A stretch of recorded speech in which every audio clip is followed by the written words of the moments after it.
Keep that applause going for our second storyteller of the night. Our second storyteller is Donna Zerner. Where is Donna Zerner? Come on up, Donna. Keep it going for Donna.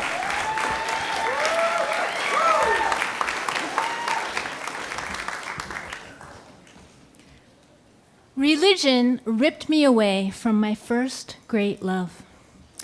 I was raised in a Jewish family, and when I was little, we were not that religious. But when I was 10, my dad suddenly got a lot more strict about observing a lot of the Jewish laws, especially around keeping the Sabbath.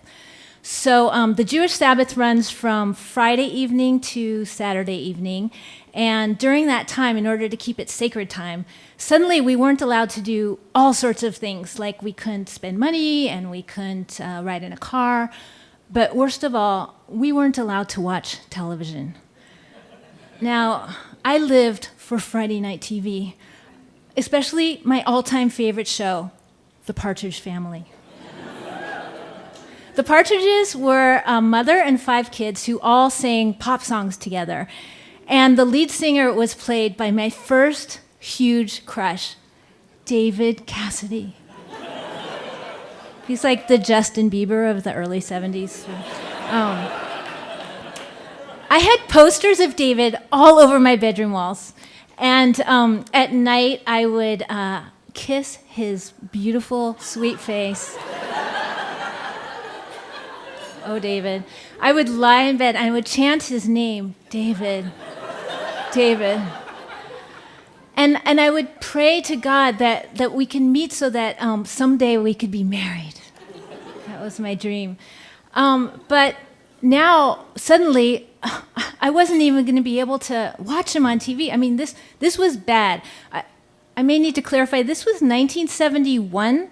The dark ages of TV technology. There was no DVDs, DVRs, Hulu, Netflix. Like, if you missed a show when it aired, you had no hope of ever seeing it again, ever. My life was over. I mean, I started going through the 5 official stages of grief. At first, I was in denial. I just couldn't believe it. And then I tried bargaining, but my dad would not budge. The next stage was anger. This was not fair. I mean, I hated my dad, but I really hated God, who was a mean old man in the sky making a lot of stupid rules. Then I moved into depression, and I cried and cried while I listened to my Partridge Family albums over and over. Hearing David sing just to me, "I think I love you." I was still sulking very dramatically as my family began to observe the Sabbath more strictly with elaborate ritual Friday night dinner. And we'd all have to cook and clean and gather around the nicely set table, my mom, my dad, the 6 kids. And we would chant the Hebrew blessings over the 2 candles and over the syrupy sweet Manischewitz wine and over the warm braided challah.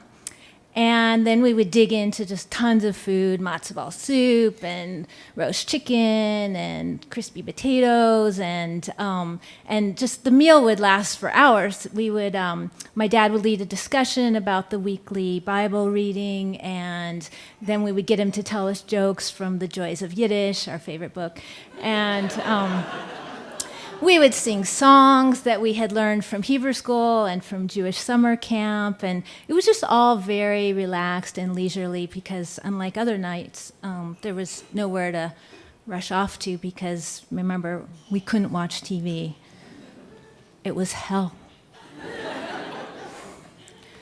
When I got older, I followed in the tradition of most Jews. I dumped Judaism and became a Buddhist.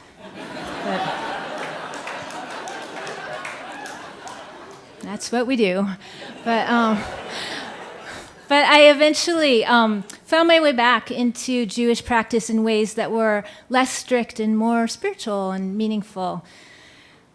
So last year I came across a recent picture of David Cassidy. It was a mugshot. I don't know if you've seen it. He had just been arrested for drunk driving, and oh my God, I was shocked when I saw it. His face looked so old and ravaged after years of alcoholism. This was not a face I would want to kiss, and definitely not a guy I would ever want to marry.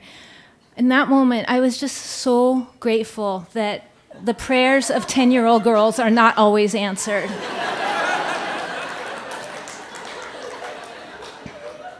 I did end up marrying an amazing man, and he's actually not Jewish, but we still really enjoy bringing in the Sabbath on Friday nights with a ritual dinner. And we also choose to stay away from TV and computers and our digital devices on the Sabbath just because we really enjoy having a day a week of sacred time.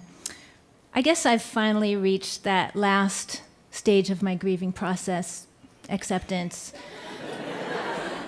And by the way, my husband's name is David.